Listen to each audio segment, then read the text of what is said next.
नमस्कार दोस्तों।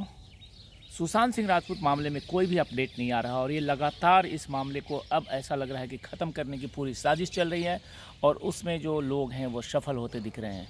क्योंकि हमें याद है कि जब सुशांत सिंह राजपूत की हत्या हुई थी तो पूरे देश में एक बवाल मच गया था। पूरे देश के लोग इंसाफ की मांग कर रहे थे। धीरे धीरे ये बात देश से निकल कर के विदेश तक गई और हर जगह गई और हर जगह एक ही बात उठी, एक ही सवाल उठे कि सुशांत सिंह राजपूत को न्याय कब मिलेगा। इसके लिए आंदोलन किए गए। आंदोलन के साथ साथ बड़ा ही एक राजनीतिक इसमें लोग सक्रिय हो गए और धीरे धीरे इस मामले को मोड़ दिया गया, ड्रग्स एंगल की तरफ मोड़ दिया गया।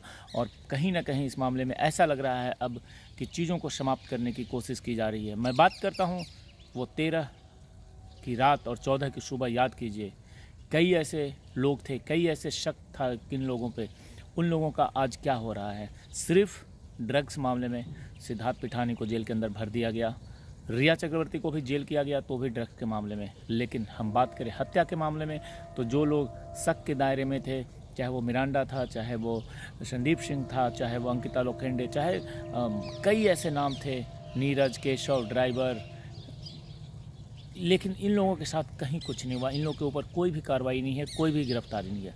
यहाँ तक कि जो रिपोर्ट्स थे, जो कागजी कार्रवाई है, उसमें ये देखा जा सकता है कि जो विरोधी तत्व हैं वो कहीं ना कहीं आगे निकल चुके हैं। क्योंकि कोर्ट के अंदर जब मामला जाता है तो वहाँ पे देखा यह जाता है कि उसमें क्या क्या हो रहा है कोर्ट के अंदर। और कोर्ट के अंदर सिर्फ डॉक्यूमेंटेशन पे बात होती है, सिर्फ कागज़ पे बात होती है।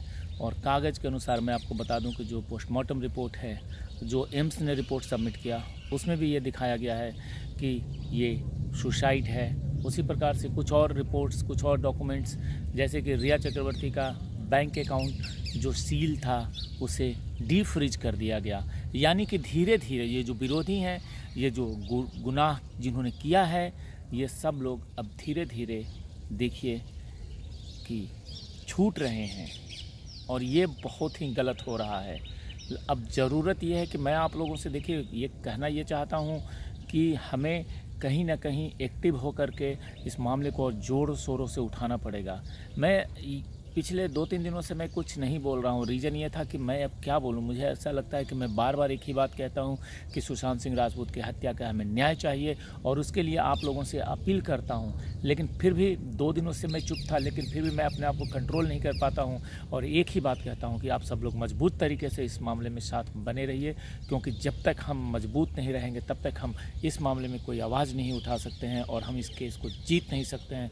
तो इंसाफ की लड़ाई में लगातार आपको बने रहना है और लगातार इस मामले को उठाते रहना है। जल्द ही एक नए प्लान के साथ और एक नए तरीके से हम इस इंसाफ की लड़ाई को आगे लेके चलते हैं।